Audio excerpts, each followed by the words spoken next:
Hello, everybody, and welcome back for Chapter 20 of Theodore Boone, The Fugitive by John Grisham. I'm going to jump right in.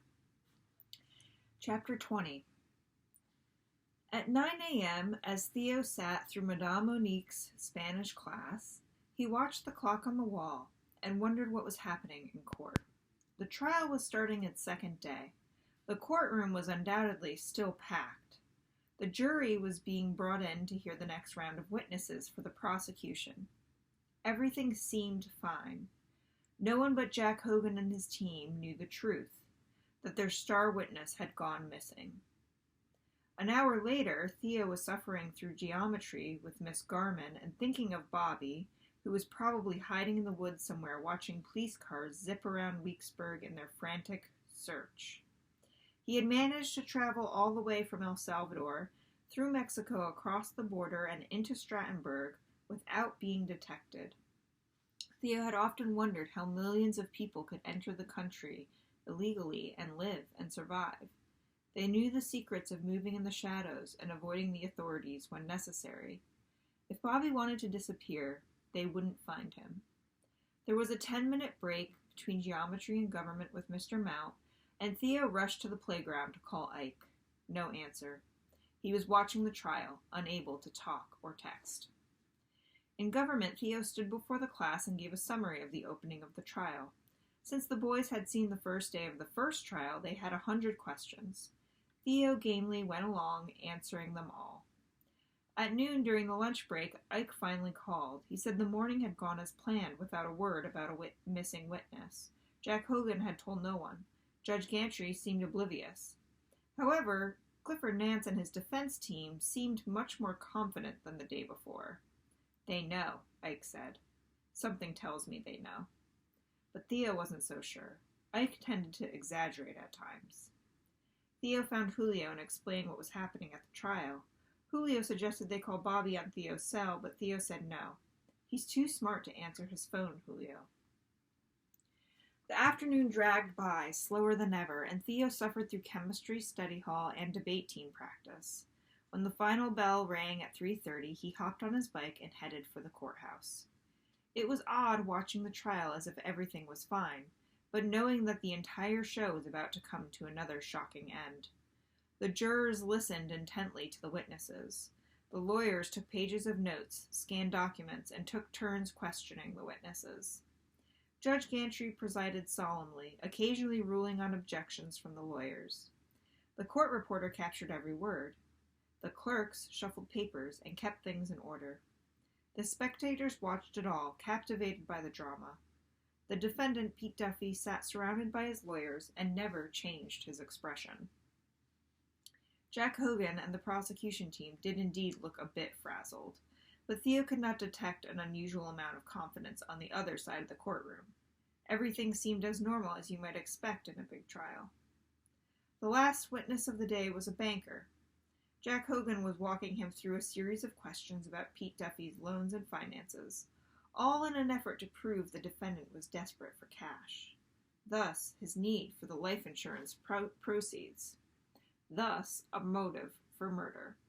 Some of the testimony was over Theo's head, and it became quite dull. As Theo listened, he watched Judge Gantry, and he felt a mix of sadness and anger. He was sad because the judge was presiding over an important trial, thought things were going well, and had no idea serious trouble was just around the corner. Theo was angry because the trial was about to blow up, and Pete Duffy would once again dodge a conviction for murder.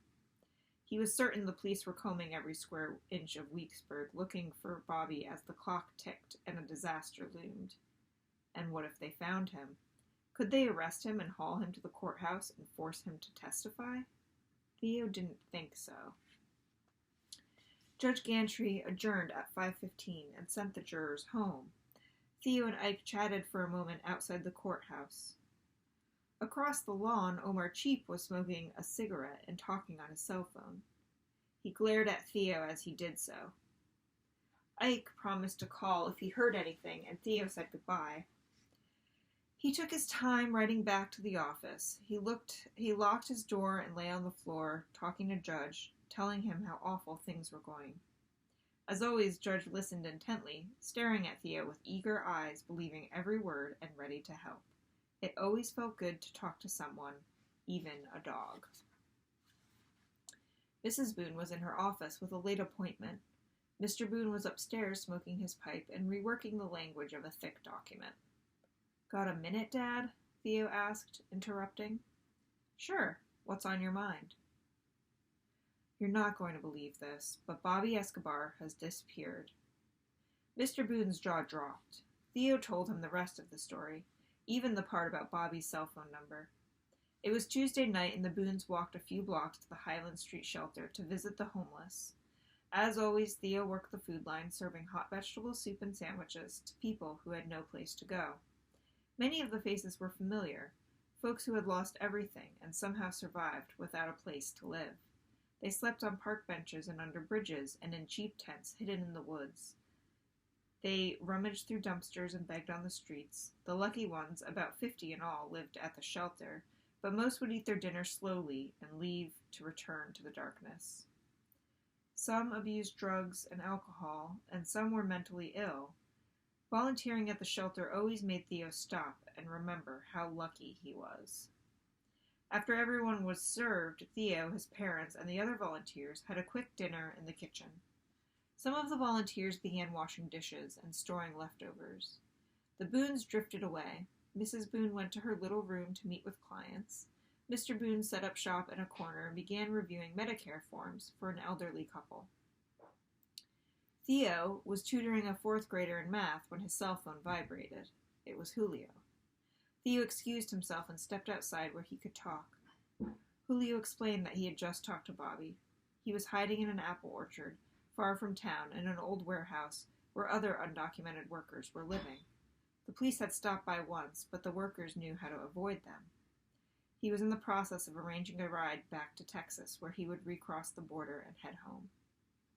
"Did you tell him he needs to stay and to testify tomorrow?" Theo asked, though he knew the answer.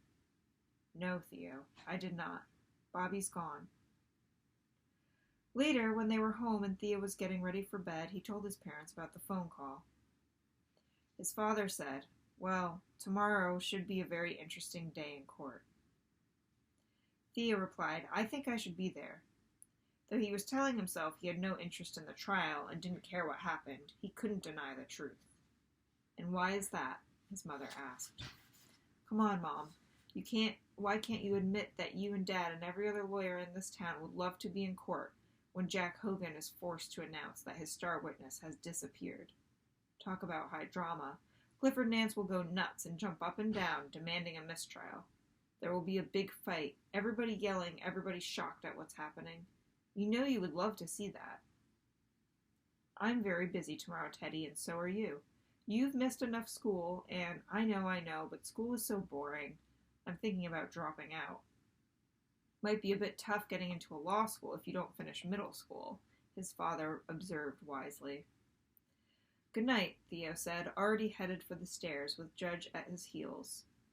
He locked himself in his room, stretched out on his bed, and stared at the ceiling.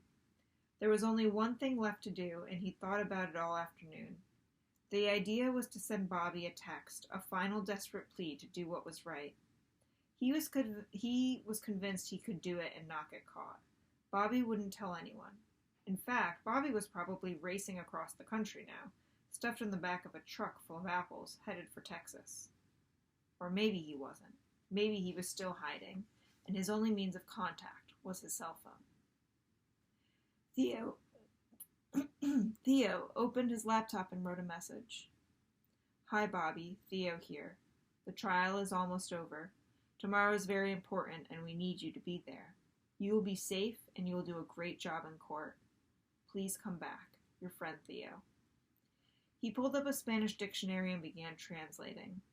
Madame Monique always said that language learners make the mistake of trying to translate word for word, but at the moment Theo had no choice. He tinkered with it for half an hour, certain it was full of little mistakes, then punched it into his cell phone. He hesitated, knowing he was doing something wrong, but sent it anyway. After an hour of fidgeting and tossing, he finally fell asleep. And that is it for Chapter 20. Tune in tomorrow for chapter 21. Thanks.